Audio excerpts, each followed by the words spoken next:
Hello everyone. आज इस video में हम बीए सेकेंड ईयर के सेकेंड सेमेस्टर की पहली story pigeons at daybreak written by Anita Desai, इस स्टोरी को हम स्टडी करेंगे।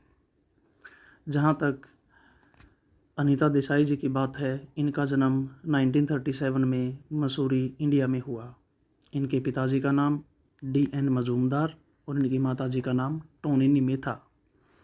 D.N. मजूमदार एक बंगाली इंजीनियर थे और इनकी माताजी एक जर्मन वूमेन थी। तो इनके पारिवारिक माहौल में इनको बंगाली और जर्मन लैंग्वेज सुनने का और समझने का और बोलने का मौका मिला। अनीता देसाई जी को बंगाली इनके पिता से सीखने को मिली, तो वहीं पर इनकी माता से इनको जर्मन लैंग्वेज सीखने को मिली। लेकिन ये जैसे कि अपने पेरेंट्स हैं गाँवों में, ये हिंदी बोल सकते हैं, सुनकर समझ भी सकते हैं, लेकिन हिंदी को पढ़ नहीं सकते और हिंदी को लिख भी नहीं सकते। तो जो दो लैंग्वेज थी अनीता देसाई की लाइफ में, बचपन में जो दो लैंग्वेज एंट्री हुई फैमिली एनवायरनमेंट की तरफ से, बंगाली इनके पिता की तरफ से और जर्मन लैंग्वेज इनकी माताजी की तरफ से, तो अब तक तो ये केवल सुन सकती थी और बोल सकती थी, लेकिन लिखना और पढ़ना किसी भी भाषा के इनको नहीं आता था।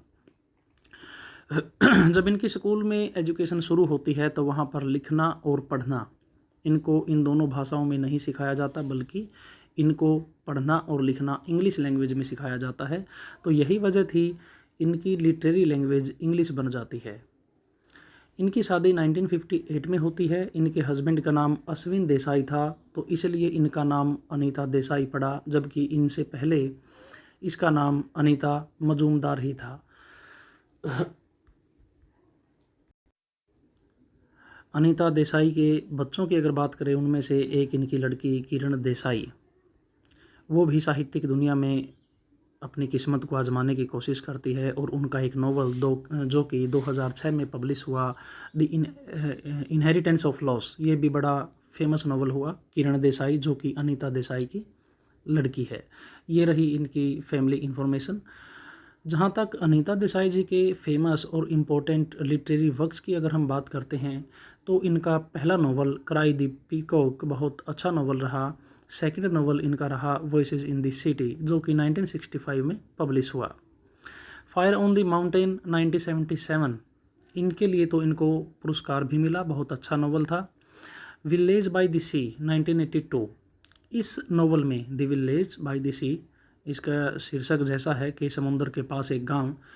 इस नोवेल में रूरल एरिया में आम जन को, साधारण लोगों को जो मेहनत करनी पड़ती है ज़िंदगी को चलाने के लिए, जो कठिनाइयाँ उनके जीवन में आती हैं और उनके समाधान वो कैसे निकालते हैं, जो हार्डशिप्स उनकी लाइफ का हिस्सा बन जाती हैं, उन मुश्किलों, आम आदमी की परेशानियों, ग्रामीण जीवन में आने वाली दिक्कतों को दर्शाया गया है।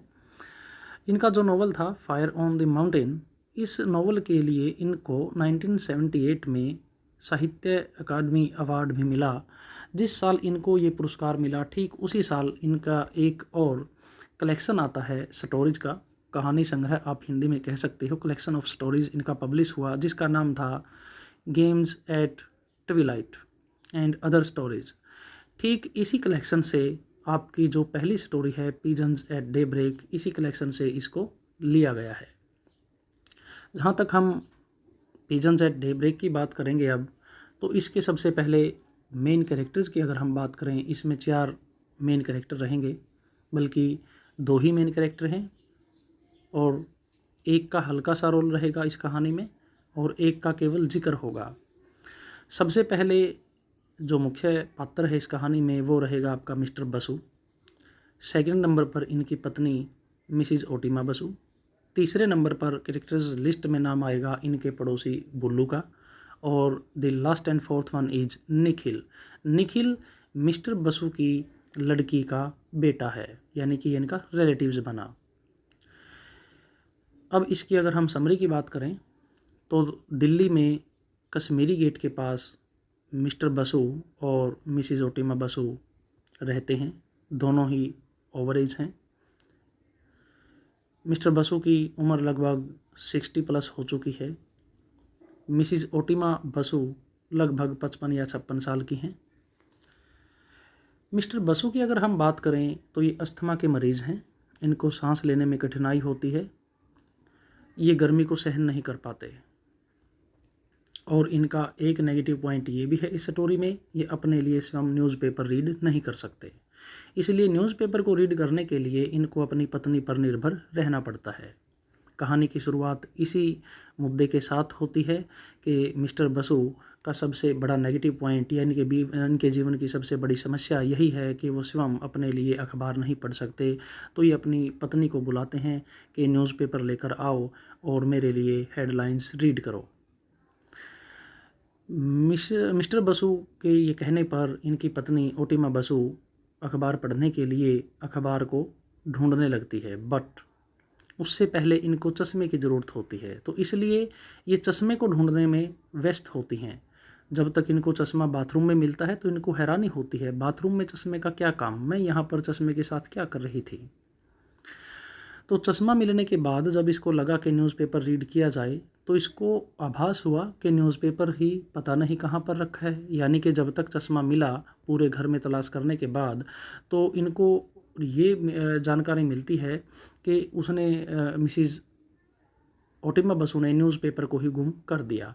लेकिन बाद में इसको याद आया कि न्यूज़पेपर स्टोव के पास रखा है, उसके ऊपर कुछ तेल के छींटे लगे हैं, यानी कि वो चिकना सा हो गया है न्यूज़पेपर। और वो क्यों लगे हैं? क्योंकि वो स्टोव के पास था, उस पर मछलियाँ पकाने के लिए रखी गई थी। लंच बनाया जा रहा है और लंच में मछलियों को ही पकाया जा रहा है मिस्टर बसु के लिए।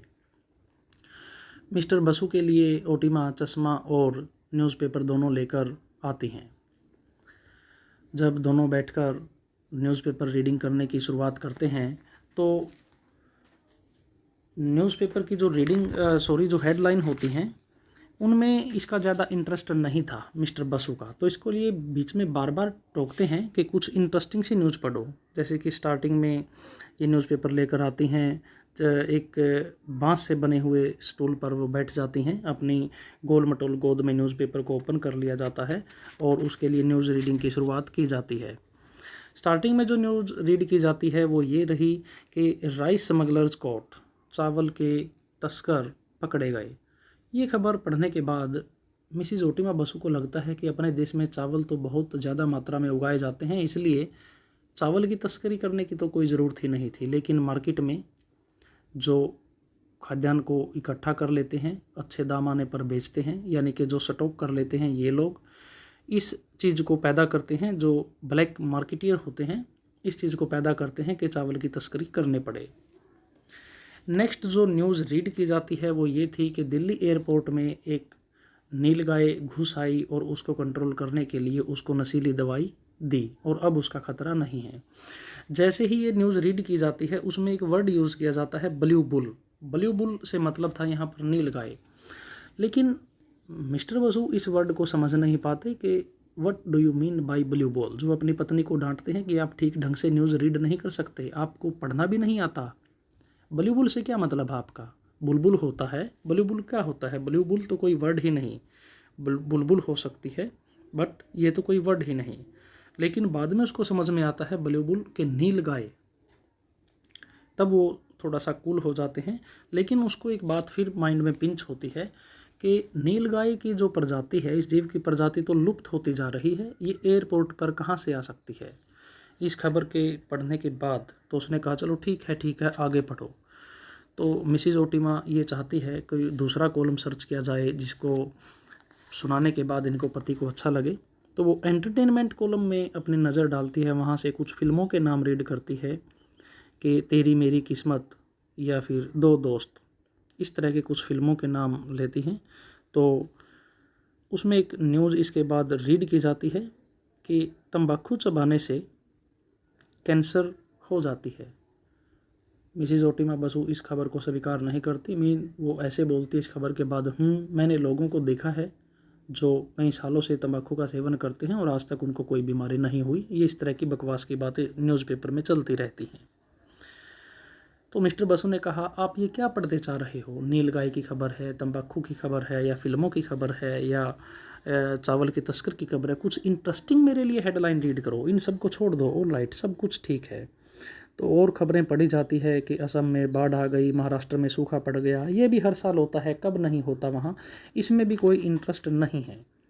लेकिन लास्ट में जो एक खबर पढ़ी जाती है वो ये थी कि पति को अरेस्ट किया गया है क्योंकि उसने अपनी माँ के साथ मिलकर अपनी पत्नी को जिंदा जला दिया। उसके मर्डर केस में उसको अरेस्ट किया जाता है।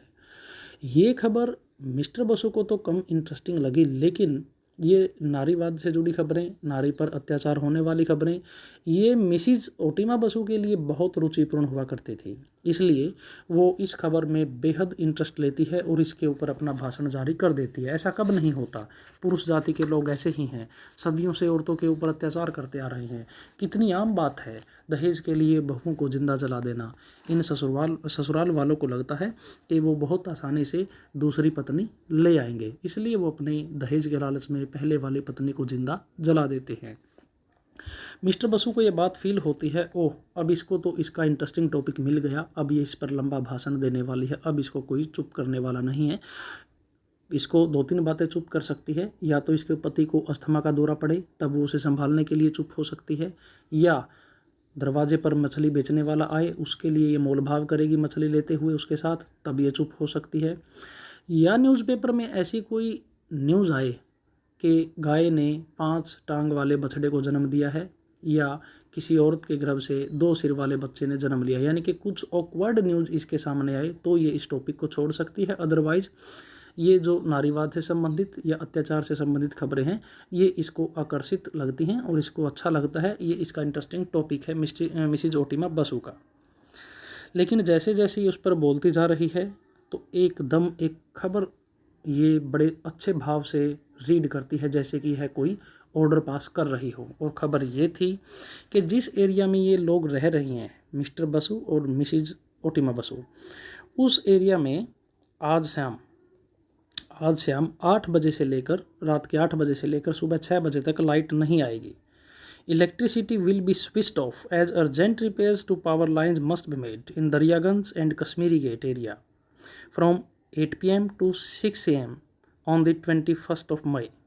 ये खबर रीड की जाती है कि 21 मई को रात के 8 बजे से लेकर सुबह 6 बजे तक लाइट प्रोवाइड नहीं करवाई जाएगी किस एरिया में, दरियागंज और कश्मीरी गेट के एरिया में, क्योंकि बिजली की तारों में कुछ ज़रूरत के अनुसार मुरम्मत करनी है। तो जैसे ये खबर पढ़ी तो उसको झटका सा लगा मिसिज ओटिमा बसु को, my God that is today, ये तो आज का ही दिन है, आज रात को लाइट नहीं आएगी। टुडे टुनाइट नो इलेक्ट्रिसिटी ही इकोड। जब ये खबर मिस्टर बसु को सुनाई देती है तो वह तेज स्वर में बोलता है, आज रात लाइट नहीं आएगी, पूरी रात। ये बात उसको ऐसी लगती है कि जैसे मौत का फरमान आ गया हो। क्यों? क्योंकि उसको पता है कि वह बिना फैन के, बिना इलेक्ट्रिक फैन के, बिना पंखे के, बिना हवा के वह आसानी से सो नहीं पाएगा और गर्मी में उसका दम निकल सकता है। इसलिए वह घबरा जाता है और घबराहट के साथ वह अपनी चेयर पर होता है कि मैं बिना पंखे के सो नहीं पाऊंगा। बट उसकी पत्नी उसको समझाने की कोशिश करती है कि ऐसा कुछ नहीं है, हम मैनेज कर लेंगे, आप शांत रहो, घबराओ मत, आप बीमार हो इसलिए ज़्यादा चिंता मत करो। लेकिन इस पर भी गुस्सा आता है मिस्टर बसु को, हम मैनेज कर लेंगे, आप मैनेज कर लोगे, मैं नहीं। आप सांस ले सकते हो, मैं अस्थमे का मरीज़ हूँ, मेरे बस की बात नहीं है कि मैं एक बिना फैन के इतनी गर्मी में बंद कमरे में सो जाऊँ। जब उसे लगा इस चिंता में इसके पति मिस्टर बसु को दौरा पड़ गया है, अस्थमे का, सांस लेने में कठिनाई हुई, तो वह अपने पति के लिए इनहेलर लेकर आती है और उसको सांस लेने में हेल्प करती है। वो बिल्कुल भयानक स्थिति में होता है और अपनी पत्नी के हाथों को ढूंढता हुआ उस इनहेलर को पकड़ लेता है, अपना मुंह उसमें डाल लेता है। लेकिन उसने कहा कि सांस लेने की कोशिश करो और आप इस चेयर को छोड़ दो, बालकनी में जाओ, यहाँ पर बाहर कुछ ठंडी हवा है, आप बालकनी में टहल लो, वहाँ पर कुछ खुला है, आपको अच्छी हवा मिल सकती है। जब वो बालकनी में यहाँ से वहाँ टहल रहा था तो वो अपने डेली रूटीन के काम करने में व्यस्त हो जाती है, लेकिन उसके मन में अभी उसके पति के बारे में चिंतित है। वो चिंता है कि कहीं उसको दोबारा सांस लेने में कठिनाई न हो, कोई अस्थमा का दौरा न पड़े। तो वो बहुत फास्ट अपने काम को निपटाती है और कुछ काम को वो रैंडमली करती हुई निकल जाती है। मीन उसके माइंड में अभी भी चिंता काम की नहीं बल्कि उसके पति की है। और यही हस्बैंड और वाइफ के बीच में जो प्यार है उसको दर्शाता है कि वो एब्सेंट माइंड होकर, काम में उसका ध्यान नहीं है, ध्यान पति के स्वास्थ्य में है और वो रसोई का काम भी कर लेती है। दरवाजे पर मछलियाँ बेचने वाला एक आदमी आता है टोकरी में लेकर कुछ मछलियाँ, तो वह उसके साथ मोल भाव नहीं करती क्योंकि ऊपर उसका पति परेशान है। पहले वो बहुत मोल भाव करती थी और इस बात को एंजॉय भी करती थी। तो इस बात से भी हमको पता चलता है कि वो अपने पति के लिए चिंतित है, उसकी सेवा में हाजिर है। उसको इस बात का कोई गम नहीं कि वो मोल भाव नहीं कर पाई या वो ध्यान से काम नहीं कर पाई, बल्कि उसको इस बात का फ़िक्र है कि वह अपने पति के लिए क्या कर सकती है। वो सब काम निपटाने के बाद अपने पति के पास आती है। उसका पति अभी भी यानी कि मिस्टर बसु चिंतित है, लेकिन वो उसे कहती है प्लीज़ आप आराम करो। जब वो इसको ये कहती है तो वो उसके ऊपर गुस्से में बोलता है आराम कैसे कर लूँ, बेडरूम में मुझे सांस आने वाला नहीं है, गर्मी बहुत ज़्यादा है और लाइट आने वाले नहीं है, आज रात बिल्कुल भी नींद नहीं आएगी और रात को तो मुझे वैसे भी नींद नहीं आती। लेकिन वो उसे कहती है कि वो उसे लगता है कि ये झूठ बोल रहा है, ये अक्सर रात को सो जाया करता है, लेकिन एक्चुअल में वो कभी सोता है और कभी नहीं सोता, स्थिति ये होती है उसकी। तो वह अपने पति को समझाती है कि हम ऐसा करते हैं, लाइट तो आज आएगी नहीं, तो हम ऐसा करते हैं, हम आज छत पर सोएंगे बाहर खुली हवा में। तो मिस्टर बसु को ये बात अजीब सी लगी कि मैं कैसे इस हाल में छत पर जा सकता हूँ, मुझे तो काफ़ी दिन हो गए छत पर जाए हुए और मेरे शरीर का वेट ज़्यादा है, मैं कमज़ोर और बीमार आदमी हूँ, मेरे से इन सीढ़ियों से होते हुए छत पर नहीं जाया जाएगा। लेकिन उसने कहा कि आप चिंता मत करो, मैं पड़ोस से जो लड़का है गुल्लू, मैं उसको बुला कर लेकर आती हूँ और वो आपका बिस्तर छत पर लगा देगा और आपको ऊपर लेकर जाने में भी वो हमारी हेल्प करेगा। मिसिज बसु को बड़ी खुशी हुई। दो वजह यहाँ पर उसकी खुशी की दर्शाई गई हैं। पहली तो ये, वो हर दिन कमरे के अंदर सोते थे गर्मी में परेशान होकर। दूसरी ये पहली तो ये वो सोते थे, आज उनको बहुत दिनों के बाद मौका मिला है कि वो खुली हवा में खुले आसमान के नीचे छत पर सोएं, यानी कि थोड़ा सा एनवायरनमेंट चेंज हुआ है। एक तो खुशी एक्साइटमेंट इस बात की, दूसरी वजह ये थी इसकी खुशी की, एक्साइटेड होने की, कि पड़ोसियों के साथ बात करने का अवसर मिला, मौका मिला, एक बहाना मिला। यहाँ पर सोचने वाली बात यह है कि हमारे और पड़ोसियों के रिलेशन कुछ ज़्यादा ही डैमेज हो गए हैं, हम एक दूसरे से अलग हो चुके हैं, यानी कि कोई ना कोई बहाना चाहिए बात करने का, हम सुख और दुख की बातें नहीं करते। तो ये भी एक एक्साइटमेंट की वजह थी कि बहुत दिनों के बाद आज पड़ोसी के घर जाने का मौका मिला और उससे बात करने का मौका मिला। वो बड़ा हल्का फील करती है, पति की चिंता थोड़ी सी कम होती है कि आज हम बाहर सोएंगे और एक पड़ोसी भी हमारे घर आएगा, आज मैं उनके घर जाऊंगी, उसको बुलाकर लेकर आऊँगी। तो पति को समझाने के बाद, खाना खाने के बाद वो बुल्लू को बुलाकर लेकर आती है और बुल्लू मिस्टर बसु की चारपाई छत पर लगा देता है। उसके बाद बुल्लू को दोनों साइड से पकड़कर बसु की पत्नी और गुल्लू, तो ये बुल्लू दोनों पकड़कर ऊपर लेकर जाते हैं। एक दरवाज़ा है जो अच्छी शेप में नहीं है, पुराना सा हो चुका है, उस दरवाजे को बुल्लू लात मारकर खोल देता है। वो शारीरिक रूप से स्ट्रॉन्ग है, थोड़ा सा हाफ माइंड उसे माना गया है, इसलिए वह लात मारकर खोल देता है, अच्छे तरीके से नहीं उसको ओपन करता। जैसे ही एंट्री होती है छत पर, दरवाज़ा खोल दिया जाता है, एंट्री होती है, तो कुछ नया सा महसूस होता है। नया सा महसूस इसलिए होता है, अंदर हवा की कमी थी और मिस्टर बसु को अच्छी हवा में सांस लेने का मौका मिल जाता है। लेकिन जब वो छत पर आता है तो उसको एक बीता हुआ पल याद आता है कि वो पिछली बार अपनी लड़की के बेटे को लेकर छत पर आया था और उस छोटे से लड़के का नाम है निखिल, कि उसने मेरा अंगूठा पकड़ा था और मैंने उसको उड़ते हुए कबूतर दिखाए थे। घर की छतों पर छोटे छोटे से कबूतरों के लिए घर बनाए गए हैं, मैंने उनको इन कबूतरों के घर दिखाए थे और वो बच्चा कितना खुश था। ये मन ही मन में सोचता है मिस्टर बसु कि क्या ऐसा पॉसिबल है, वो बच्चा दोबारा मेरे पास आए, मेरी उंगली पकड़े, दोबारा यहाँ कबूतर देखने के लिए आए, मैं जीवन की हर प्रॉपर्टी त्याग कर सकता हूँ, प्रॉपर्टी का त्याग कर सकता हूँ अगर वो बच्चा मेरे पास दोबारा आए, यानी कि वो उस पल को जीने के लिए तरस जाता है। कहानी में अब ये बताया गया है कि ऐसा भी नहीं है वो पहले छत पर कभी सोए नहीं थे, सोए थे और अक्सर सोते थे, लेकिन इनके पड़ोसी शराब पीकर झगड़ा करते हैं और रेडियो की फुल आवाज़ करके सॉन्ग सुनते हैं। जो इनका पड़ोसी है वो अपनी पत्नी को गंदी गालियाँ देता है शराब पीने के बाद, लेकिन उनकी पत्नी भी कम नहीं है। जितनी अच्छी गालियाँ वो देता है तो उतनी ही बदले में उसको पत्नी की तरफ से मिल जाती है, यानी कि पति और पत्नी दोनों एक दूसरे को गंदी गंदी गालियाँ देते हैं। और मिस्टर बसु और मिसिज बसु को ये बात अच्छी नहीं लगी। कई दिन तक इस बात को सहन करने के बाद मिसिज ओटिमा बसु अपने पति को बोलती है कि आप अपने पड़ोसियों को कह दो कि गंदी गालियाँ देना बंद करे, ये अच्छा नहीं लगता।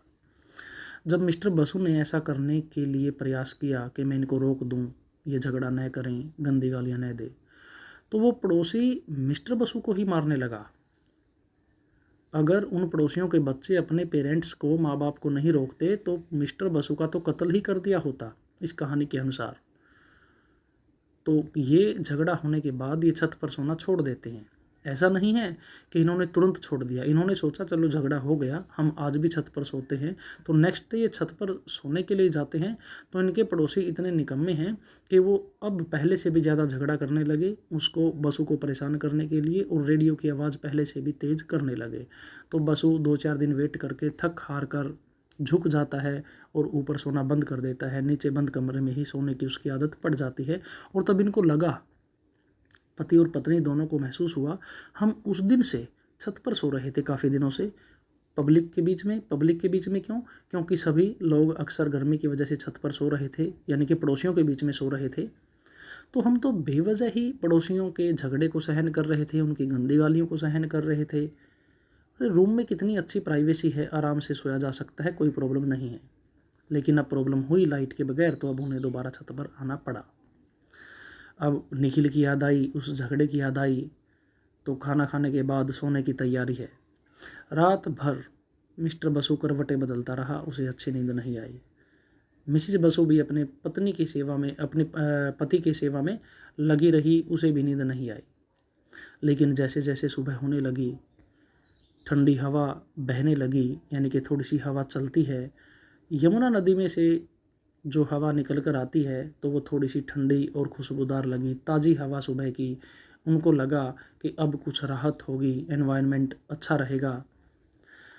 तो मिसिज बसु नीचे जाती है और ये जब वो नीचे जा रही थी तो उसे ये आभास होता है कि नीचे पंखा चल रहा है, लेकिन लाइट का टाइम अभी नहीं हुआ था। 6 नहीं बजे थे, 6 बजे लाइट आने का टाइम था, लेकिन वो 6 बजे से पहले ही आ गई। वो इस खुशी में कि अब मेरा पति चैन से सो पाएगा, मैं उसे नीचे कमरे में लेकर आती हूँ, तो वो इस खुशी में दोबारा बहुत जल्दी ऊपर आती है और अपने पति को आवाज़ लगाती है कि उठो, चलो नीचे चलो, कि नीचे जाकर फ़ैन ऑन है और उसकी हवा में आप आराम से सो सकते हो, कंफर्टेबल फील करोगे आप। लेकिन मिस्टर बसु मना कर देता है। मना करने के बाद जैसे जैसे सुबह और आगे बढ़ती है, मेरा मतलब है रोशनी और बढ़ती है। स्टार्टिंग में रोशनी कम थी, अब रोशनी ज़्यादा है। पूर्व की ओर से कुछ किरणें निकलना शुरू हो गई हैं सूर्य की, तो रोशनी बढ़नी शुरू हो गई। अब जहाँ पर अंधेरा फैला हुआ था वहाँ पर प्रकाश जाना शुरू हो गया। जो डार्कनेस थी वो मिट जाती है और लाइट आ जाती है। तो ठीक उसी वक्त जब सूर्य उदय होता है, डे ब्रेक, जहाँ पर जो ये शीर्षक आया है, पिजन्स एट डे ब्रेक। अब लास्ट में इसके शीर्षक की अगर हम बात करेंगे तो यहाँ में नहीं निकलेगा इसका। पिजन्स का मतलब कबूतर, एट का मतलब इस समय पर, डे ब्रेक जब दिन निकलता है, यानी कि सूर्य उदय के साथ। जब सूर्य उदय हो रहा होता है, चारों तरफ रोशनी फैल रही होती है, तो ठीक उसी वक्त कबूतरों का एक झुंड आसमान में गोल गोल घूमकर उड़ना शुरू कर देता है और वो इतनी ऊंचाई तक उड़ जाता है कि वो अपनी आँखों से नज़र नहीं आता और वो कबूतर हीरे और मोतियों की तरह चमकने लगते हैं। यहाँ पर अब हम लास्ट में देखेंगे इसका मीनिंग क्या था। बसु ने अपने घर में एक पिंजरा रखा हुआ है जिसमें एक तोता है, और लास्ट में दूसरे पक्षी यूज किए जाते हैं, कबूतर। और वो उड़ जाते हैं। तोता तो पिंजरे के अंदर है, कबूतर आज़ाद हैं। इन दोनों का इसमें एक सिंबल बनेगा। ये तो रही जो समरी थी। यहाँ से जो मैं आपको एक लाइन बोलता हूँ लास्ट में, जो कबूतर उड़ते हैं वो सिंबल था कि बसु के शरीर से उसकी आत्मा उड़कर और ऊपर परमात्मा के पास चली गई। ये सिंबल था। यानी कि इस कहानी के लास्ट में बसु का जो जीवन था वो समाप्त हो जाता है।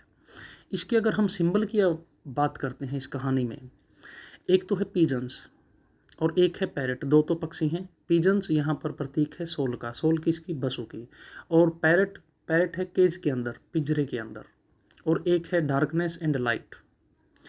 इसकी अगर हम थीम और इन सिंबल के माध्यम से स्टोरी को समझने की कोशिश करते हैं तो सिंबल इसमें पिजन्स जो आत्मा का प्रतीक है वो कब फ्री होगा, जब आदमी की मौत होगी। यानी कि जो पक्षी हमारे अंदर